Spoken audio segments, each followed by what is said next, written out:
आप में से कितने लोगों ने कभी गुस्से में आकर कुछ ऐसा कहा है या किया है जिसके लिए आपको बाद में पछताना पड़े? मेरी लिस्ट काफ़ी लंबी है। Books, cricket bat, chairs, pages, mobiles, कुछ और महंगे मोबाइल्स, बाइक एक्सीडेंट, हाथ पैर, फिर वॉकर, ये सब चीज़ें मैंने तोड़ी हैं। ये लिस्ट तो चलती ही जाएगी। आपकी लिस्ट में भी 1 से 2 इंसिडेंट ऐसे होंगे जिसके पछताने का कारण गुस्सा होगा। कमेंट्स में बता सकते हैं आप वो भी। मैं हूँ विवेक, हाँ वही जिसका मतलब सोच समझ के डिसीजन लेने वाला होता है। और आज आप जानेंगे क्या होता है गुस्सा।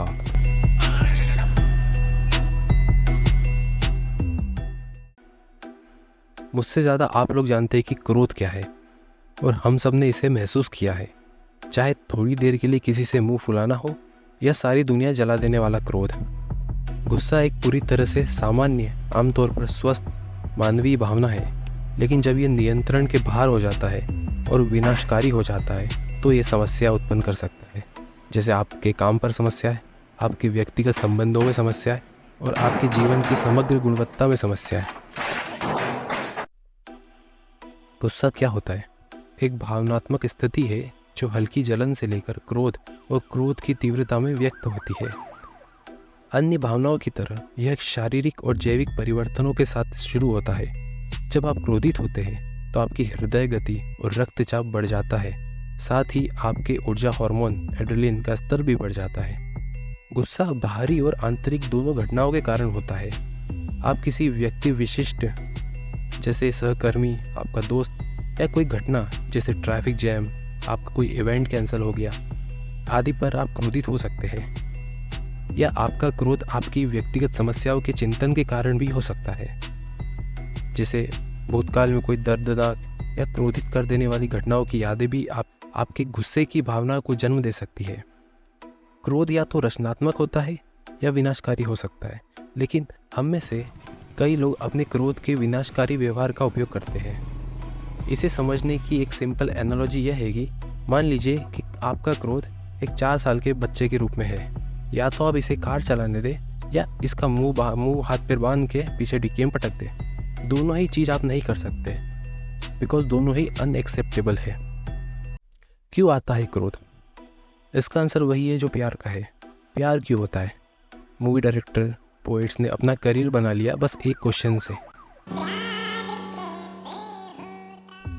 बट सही बात आपको न्यूरोसाइंस और माइंड्स के डॉक्टर बता सकते हैं। आम भाषा में गुस्सा एक इमोशन है जो हर इंसान को फील होता है। इससे किसी को दिक्कत नहीं होती। दिक्कत तब होती है जब ये आउट ऑफ कंट्रोल हो जाए। आप कैसे रिएक्ट करते हो? क्रोध व्यक्त करने का सहज स्वाभाविक तरीका आक्रामक ढंग से प्रतिक्रिया देना है। क्रोध खतरों के प्रति एक स्वाभाविक अनुकूली प्रतिक्रिया है जो हमें हमला होने पर लड़ने और अपना बचाव करने की अनुमति देता है।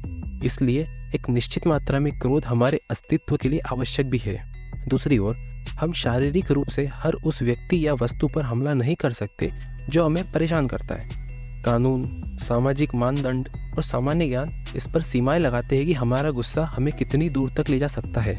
फॉर एग्जाम्पल, आप अज्यूम करो कि अभी आपको गुस्सा आ रहा है या आप किसी को मार रहे हो। आई एम डैम श्योर कि आपके माइंड में इससे इमेजिन करते टाइम कभी भी कोई पुलिस वाला नहीं आएगा, बिकॉज सोसाइटीज, लॉज और आपका सामान्य ज्ञान इसकी आज्ञा आपको कभी नहीं देगा। Outcome on the world. यह डिपेंड करता है कि आपका एंगर कैसा है और आप किस टाइप के ह्यूमन हैं। इसलिए हम में से अधिकांश लोग अपने गुस्से को 2 मुख्य रणनीतियों में से एक में प्रवाहित करते हैं। पहला, हम अपने गुस्से से अभिभूत हो जाते हैं और फूट पड़ते हैं। जैसे जब आपके पैर की छोटी उंगली किसी दरवाजे के कोने पे आ जाती है और आप दरवाजे को दोष देते हैं। जब हम क्रोध, जो कि एक 4 साल का छोटा बच्चा है, उसको आप गाड़ी चलाने देते हैं तो आप आक्रामक हो सकते हैं, गाली गलौज कर सकते हैं, दोषारोपण कर सकते हैं या हिंसक भी हो सकते हैं। मैं इस समूह के लोगों को ज्वालामुखी कहता हूँ। कुछ लोग वास्तव में दूसरों की तुलना में अधिक क्रोधित होते हैं और वे औसत व्यक्तियों की तुलना में अधिक आसानी से और अधिक तीव्रता से क्रोधित हो जाते हैं। और फिर है वह लोग जो मन में सब कुछ भर लेते हैं। ये अपने क्रोध को मन में भरकर नकार देते हैं कि मुझे गुस्सा आता ही नहीं है, मैं तो बस दुख महसूस कर रहा हूँ। जब हम क्रोध को अपने अंदर भर लेते हैं तो हम अपनी सीमाओं को ध्वस्त कर देते हैं, अपनी सच्ची आवाज़ को दबा देते हैं और क्रोध को अपने शरीर की गहराइयों तक में धकेल देते हैं। शोध से पता चला है कि क्रोध को दबाने से कई सारी शारीरिक समस्याएं पैदा हो जाती है, जो हमारे गुस्से को भड़काने जितनी और उससे भी अधिक हानिकारक हो सकती है। ये लोग बहुत चिड़चिड़े, गुस्सैल हो जाते हैं, कभी कभी सामाजिक रूप से पीछे भी हट जाते हैं या शारीरिक रूप से बीमार पड़ जाते हैं। मेरे जैसे लोग जो फर्स्ट ग्रुप वाले हैं, हम लोग चीज़ों को तोड़ फोड़ के 2 सेकंड बाद चुप बैठ जाते हैं, मतलब हमारा गुस्सा शांत हो जाता है। और ये जो सेकंड वाला ग्रुप है, ये बड़ी दिक्कत में रहता है, बिकॉज टाइम बढ़ने के साथ और टॉक्सिसिटी बढ़ने के साथ इन लोगों का गुस्सा और दबने वाला नहीं होता है। ये इनके बॉडी माइंड पर बहुत ही बुरा प्रभाव डालने वाला होता है। इनके हाथ में दुखने लगते हैं, कंधे, कमर, बॉडी अकड़ने लगती है और साथ ही इनको पैनिक अटैक्स भी आते हैं। इसे बोलते हैं अव्यक्त क्रोध की समस्या है। ये अन्य समस्याएं भी उत्पन्न करता है, जैसे निष्क्रिय आक्रामक व्यवहार। इसमें उन लोगों पर अप्रत्यक्ष रूप से हमला करना होता है जिनका सामना वह सीधे नहीं कर पाते। इनके व्यक्तित्व में निंदक और शत्रुतापूर्ण बातें होती हैं। ये लोग चलते फिरते ज्वालामुखी होते हैं जो किसी भी बात पर कहीं भी फट सकते हैं। इन्हें खुद नहीं पता होता कि ये कैसे हुआ। इस ग्रुप में ज़्यादातर लड़कियां जुड़ी हुई होती है, तो क्या करें, खुद जल जाए या फिर लोग अपनी क्रोधित भावनाओं से निपटने के लिए चेतन और अचेतन दोनों ही तरह की विभिन्न प्रतिक्रियाओं का उपयोग करते हैं। इसमें 3 मुख्य दृष्टिकोण होते हैं। पहला, व्यक्त करना, दबाना और शांत करना। अपनी क्रोधित भावनाओं को व्यक्त करना, न कि आक्रामक तरीके से तोड़फोड़ करना, क्रोध व्यक्त करने का सबसे स्वस्थ तरीका है। ऐसा करने के लिए आपको सीखना होगा कि कैसे स्पष्ट किया जाए कि आपकी ज़रूरतें क्या है और दूसरों को ठेस पहुंचाए बिना उन्हें कैसे पूरा किया जा सकता है। जिसका तरीका है मुखर होना या स्पष्टवादी होना। इसका मतलब आग्रही होना या मांग करना बिल्कुल नहीं है। इसका मतलब होता है अपने और दूसरों का सम्मान करते हुए अपनी बातें रखना। क्रोध को दबाया जा सकता है और फिर परिवर्तित या पुनर्निर्देशित किया जा सकता है। ऐसा तब होता है जब आप अपने गुस्से पर काबू रखते हैं और उसके बारे में सोचना बंद कर देते हैं और किसी सकारात्मक चीज़ पर ध्यान केंद्रित कर देते हैं। इसका उद्देश्य अपने क्रोध को रोकना या दबाना और इससे अधिक रचनात्मक व्यवहार में परिवर्तित करना होता है। इस प्रकार की प्रतिक्रिया में खतरा यह है कि यदि इसे बाहरी अभिव्यक्ति की अनुमति नहीं दी जाती है तो आपका गुस्सा भीतर की ओर स्वयं पर जा सकता है। अंदर की ओर आया क्रोध उच्च रक्तचाप या अवसाद का कारण बन सकता है। अंततः आप अपने अंदर ही शांत हो सकते हैं। मतलब सिर्फ बाहरी व्यवहार को नियंत्रित करना ही नहीं है, बल्कि अपने आंतरिक प्रतिक्रिया को भी नियंत्रित करना होता है। अपनी हृदय गति को कम करने के लिए कदम उठाना, खुद को शांत करना और भावनाओं को कम होने देना। यह पता लगाना सबसे अच्छा है कि वह क्या है जो आपके गुस्से को ट्रिगर करता है और फिर उन ट्रिगर्स को आप कैसे हैंडल करते हैं। अपने आप को उस चीज़ पर नज़र डालने से रोके जो आपको क्रोधित करती है, जैसे गहरी सांस लेना, आरामदायक कल्पना, क्रोधित भावनाओं को शांत करने में मदद कर सकते हैं। यदि आप ऐसे रिश्ते में हैं जहां दोनों पार्टनर गर्म स्वभाव के हैं, तो इन तकनीकों को सीखना आप दोनों के लिए एक अच्छा विचार हो सकता है। कुछ सरल कदम जिन्हें आप आजमा सकते हैं। अपने डायफ्राम से गहरी सांस लें। आपकी छाती से सांस लेने से आपको आराम नहीं मिलेगा। अपने पेट या अपने आंत से आती हुई सांस की कल्पना करें। किसी शांत शब्द या वाक्यांश को धीरे धीरे दोहराएं, जैसे आसान है आसान है नहीं कुछ भी हो सकता है इसकी जगह। अब इसे गहरी सांस लेते हुए दोहराते रहिए।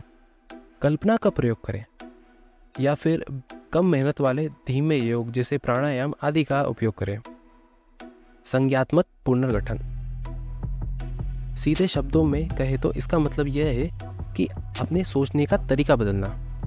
क्रोधित लोग गालियां देते हैं, कस्में खाते हैं या अत्यधिक नाटकीय शब्दों में बोलते हैं जो उनके आंतरिक विचारों को दर्शाते हैं। जब आप क्रोधित होते हैं तो आपकी सोच बहुत अतिरंजित और अत्यधिक नाटकीय हो सकती है। इन विचारों को अधिक तर्कसंगत विचारों से बदलने का प्रयास करें। अपने बारे में या किसी और के बारे में बातें करते समय कभी नहीं या हमेशा जैसे शब्दों से सावधान रहें। ये सारी बातें न केवल गलत है, बल्कि यह आपको यह महसूस कराने में भी मदद करती है कि आपका गुस्सा उचित है और समस्या को हल करने का कोई अन्य तरीका नहीं है अपना गुस्सा एक्सप्रेस करने के बजाय। गुस्सैल लोग उन लोगों को भी अलग थलग और अपमानित करते हैं जो किसी समाधान पर आपके साथ काम करने को तैयार हो सकते हैं। अपने आप को याद दिलाए कि गुस्सा करने से कुछ भी ठीक नहीं होने वाला है। यह आपको बेहतर महसूस नहीं कराएगा और वास्तव में आपको और बुरा भी बना सकता है आपका गुस्सा।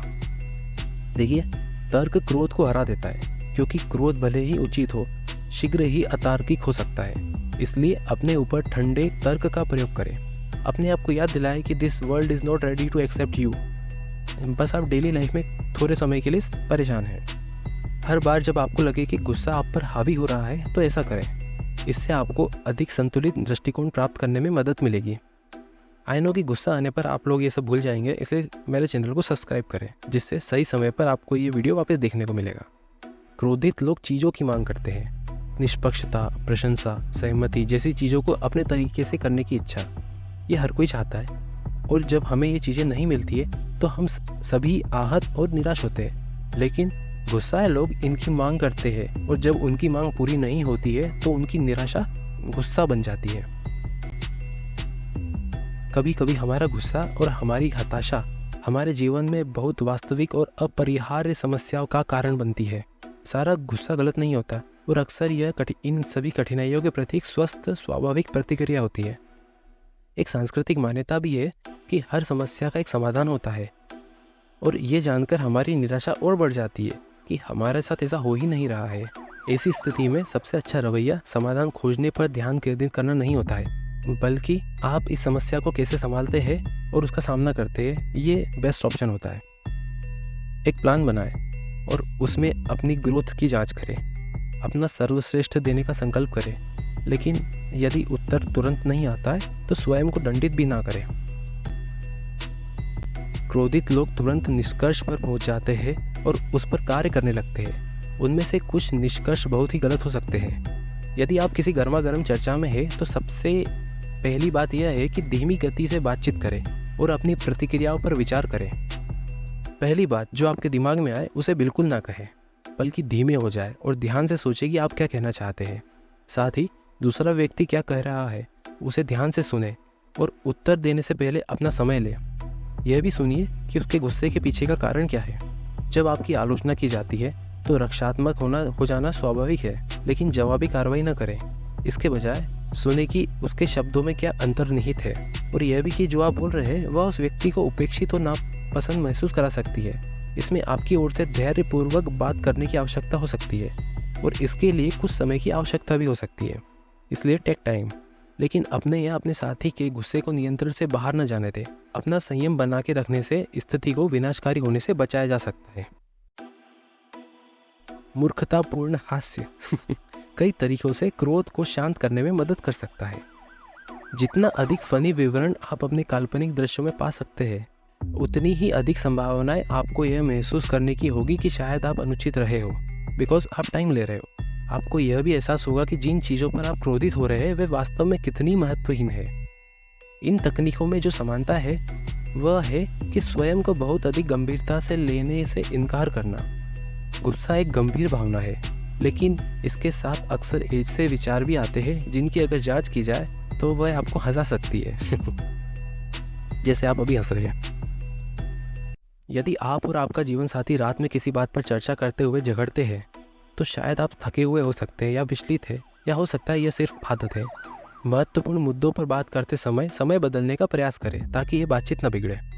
विकल्प ढूंढें, ऑप्शन ढूंढें। सपोज करो कि ट्रैफिक के बीच आपका दैनिक आवागमन आपको क्रोध और हताशा की स्थिति में छोड़ देता है, तो एक अलग मार्ग बनाएं जो कम ट्रैफिक वाला हो या थोड़ा सुंदर हो। कोई अन्य विकल्प खोजें जैसे बस या ट्रेन। याद रखें, गुस्सा अगर आउट ऑफ कंट्रोल होता है तो आपको नुकसान पहुंचाएगा और उन लोगों को जो आपसे प्यार करते हैं। आप क्रोध को खत्म नहीं कर सकते, और अगर आप ऐसा कर सकते हैं तो ये एक अच्छा विचार नहीं होगा। आपके सभी प्रयासों के बावजूद ऐसी चीज़ें घटित होगी जिनसे आपको गुस्सा आएगा, और कभी कभी यह गुस्सा उचित भी होगा।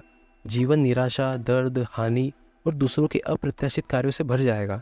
आप उसे बदल नहीं सकते, लेकिन आप ऐसी घटनाओं को अपने ऊपर प्रभाव डालने का तरीका बदल सकते हैं। अपनी क्रोधपूर्ण प्रतिक्रियाओं को नियंत्रित करने से वे आपको लंबे समय में और भी अधिक दुखी होने से बचा सकते हैं। जैसा कि मेरे दोस्त कहते हैं, जब इन सभी तकनीकों में से कोई भी तकनीक काम नहीं करती, तब किसी को या किसी चीज़ को चोट ज़रूर लगने वाली है।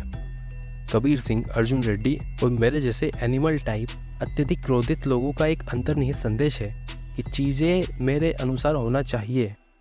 हम गुस्साए लोगों को लगता है कि हम नैतिक रूप से सही है और हमारी योजना में कोई भी रुकावट या बदलाव होना हमारा अपमान है। एक लास्ट बात, कोई भी व्यक्ति क्रोधित हो सकता है, ये बहुत आसान है, लेकिन सही समय पर सही व्यक्ति के सामने और सही मात्रा में सही उद्देश्य के लिए और सही तरीके से क्रोधित होना ये हर किसी के वश में नहीं होता। इसलिए गुस्सा करो मगर दिमाग से।